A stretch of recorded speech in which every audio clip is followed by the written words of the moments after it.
Halo semua, balik lagi sama aku, Uti, dalam cerita Dipaksa Menikah. Cerita Intan sama Riko udah sampai bab ke-61 nih guys. Banyak banget ya cerita mereka, udah panjang loh kisah mereka. Mau dengerin gak lanjutannya gimana? Mau ya? Mau lah, yuk dengerin bareng-bareng.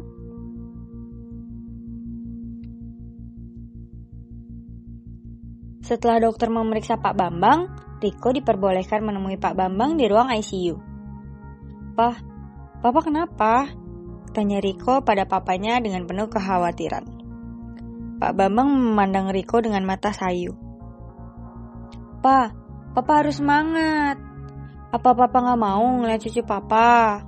Intan hamil sekarang, Pa. Papa tuh harus kuat supaya bisa gendong cucu dan bermain sama cucu Papa, ujar Riko memberikan semangat pada papanya. Iya, Rik. Papa akan berusaha. Papa ingin melihat cucu Papa, balas Pak Bambang lirih dengan nafas yang berat. Setelah berbincang-bincang sebentar dengan papanya, Riko keluar dari ruangan karena papanya dianjurkan untuk beristirahat. Mas, gimana keadaan Papa, Mas? Tanya Intan saat melihat Riko keluar dari ruangan ICU. Udah sadar, udah lebih baik juga. Besok bakalan dipindahin ke ruang perawatan kok, jawab Riko sambil duduk di samping Intan. Rik, kamu gak kerja? Tanya Bu Sofi. Nantilah agak siangan mah, sekalian bawa Intan pulang, jawab Riko.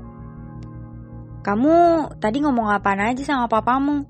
Tanya Bu Sofi lagi. Ya ngasih semangat, dokter bilang kita harus terus-terus ngasih dia semangat. Ya udah deh, aku bilang aja kalau Intan lagi hamil supaya papa gak nyerah dan lebih semangat menjalani hidupnya, jawab Riko dengan entengnya. Hah? Apaan sih kamu, Mas? Aku kan gak hamil, bantah Intan. Ya gimana ya, aku terpaksa bohong juga sih demi kesembuhan papa.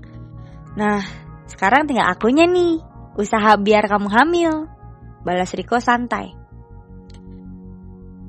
Mama istirahat dulu aja di ruang perawatan Papa. Nanti ditemenin sama Intan.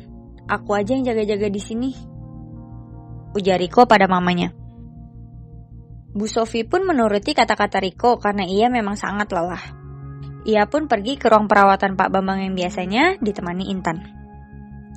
Siang hari Riko mengajak Intan keluar dari rumah sakit karena ia harus bekerja. Riko mengajak Intan ke rumah orang tuanya.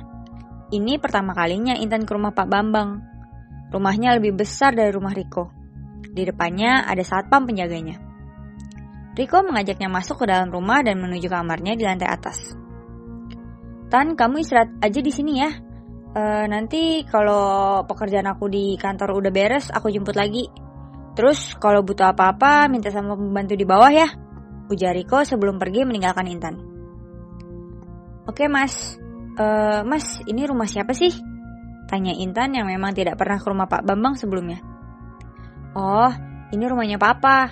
Kamu emang belum pernah kesini sebelumnya? Tanya Riko balik. Intan menggeleng. Yaudah, aku pergi dulu ya, ujar Riko sambil mengulurkan tangannya.